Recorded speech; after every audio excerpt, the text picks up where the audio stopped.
मुंबई म्हटलं की आपल्या डोळ्यासमोर काय तो स्वप्नातलं शहर, मोठमोठ्या बिल्डिंग्स, तिथलच्या लोकांची गर्दी, लोकलमधली गर्दी, कामाला जाणारे लोक, त्यामध्ये समुद्र, ह्या सर्व गोष्टी आपण मुंबई म्हटलं की आपल्या डोळ्यासमोर येतात. त्यामध्ये बॉलिवूडमधल्या हिरोईन्स दिसतात कशा, त्यांचं सौंदर्य, ह्या गोष्टी आपल्या डोळ्यासमोर येतात. पण मीच तुम्हाला ह्या ठिकाणी तर म्हटलं, हिरोईनचा चेहरा इमॅजिन करण्यापेक्षा तुम्ही भूताचा चेहरा इमॅजिन करा, तर तुम्हाला काहीच भीती वाटली नसेल, कारण की एक क्षुल्लक गोष्ट आहे. पण मी तर तुम्हाला असं म्हटलं की मुंबईमध्ये एक भूत होतं, आणि ते भूतही असं होतं की त्याला मान नव्हती. तर तुम्हाला ऐकून नक्की तुम्हाला आश्चर्य वाटलं असेल, पण ही गोष्ट सत्य आहे की हे मुंबईचे लोक काही म्हणतात की मुंबईमध्ये 60 ते 70 वर्षाच्या दशकाखाली की मान नसलेला भूत हा तेथे होता. दादरमध्ये एक शैतान चौकी आहे. शैतान चौकी म्हणजे दादरच्या तिथून जवळपास. दादर म्हणजे 60-70 वर्षापूर्वी एकदम झाडा झुडपाडातलं डोंगरातलं गाव असल्याने कौलारू घरं, हे असं तिथलचा दादरचा परिसर होता. आणि त्या टाइमला तिथं लोकांना बसलेली भीती म्हणजे काय, तर मान नसलेलं भूत. आता मान नसलेलं भूत म्हणजे ते तर आपल्याला पाहणार नाही, त्याला काय दिसणार नाही, ह्या अशा गोष्टी त्यावेळेसच्या कल्पनेतल्या होत्या. तो येतो, मान कापणारा भूत येतो रात्रीच्या वेळेस, आणि त्याच्या 2 हातामध्ये धारदार अशा तलवारी, आणि तो चलता डायरेक्ट मुडके कापतो, असं लोकांचा समज होता. पण ही गोष्ट खरी आहे का खोटी आहे का, ह्या अफवा होता, हे सर्व आपण ह्या व्हिडिओच्या माध्यमातून जाणून घेणार आहोत. मी व्यंकटेश कदम, आणि तुम्ही पाहताय विषय खतरनाक.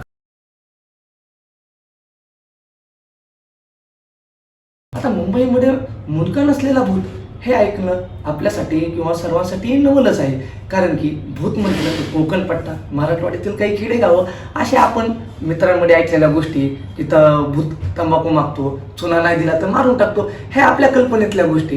पण खरंच हे कल्पना सत्य असतात का काही लोकांनी सुटवलेल्या अफवा असतात, हे सर्व आपल्याला माहीत नसतं. दादरमध्ये शैतान चौकी, जे की आता गजबजलेला एरिया आहे, पण ते एक एकदम शांततेचा एरिया होता. तेथे लोकांना भीती होती, ती म्हणजे मान कापणाऱ्यांची. लहान मुलं, सर्व लोक रात्रीच्या वेळेस बाहेर येण्यास थर कापायचे. का, तर त्यांना भीती होती की मान काप येणार आणि आपल्याला मारून टाकणार. ह्या गोष्टी सर्व काही दादरमध्ये नव्हे तर अख्ख्या मुंबईमध्ये पसरलेल्या होत्या. कारण की त्यामागेही काही अशा गोष्टी होत्या की तो येतो, मारून टाकतो, तो फक्त लहान मुलांनाच दिसतो, तो लहान मुलांनाच टार्गेट करतो, अशा भरपूर गोष्टी तिथे पसरलेल्या होत्या. पण आणि दादर आणि शैतान चौकीच्या तिथून माहीम पोलीस स्टेशन हेच जवळ होतं. पण पोलिसांना कळायच्या आत लोकांना पोलिसांपेक्षाही जास्त त्या मान कापणाऱ्याची भीती होती. कारणही तसंच होतं, कारण की तिथे त्याची दहशत वाढत होती, सर्व गोष्टी तशा पसरत होत्या. त्यामुळे मुंबईसारख्या ठिकाणी त्या टायमिंगला जिकडे पाहावे तिकडे ते भूताचंही ते पसरलेलं होतं. कारण की मान कापणाऱ्याने त्या टायमिंगला 20 ते 30 लोक यांना मारून टाकलेलं होतं.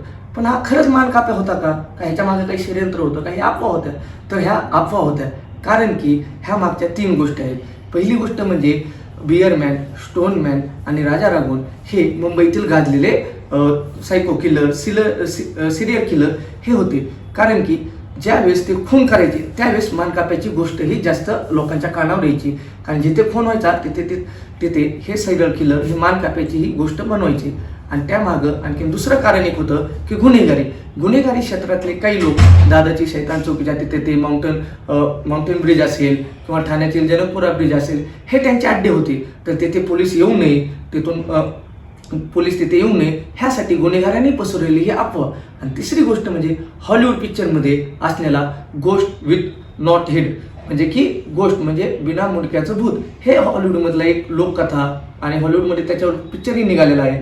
आणि पुन्हा अशा भरपूर काही लोककथा आहेत की घोड्यावर भूत पण त्याला मुंडकं नको, अशा भरपूर लोककथा ही लोकांनी केलेल्या होत्या. त्यामुळे मान काप्याची ही अफवा असून ही कोणी भूत नव्हतं हे सिद्ध झालेलं आहे.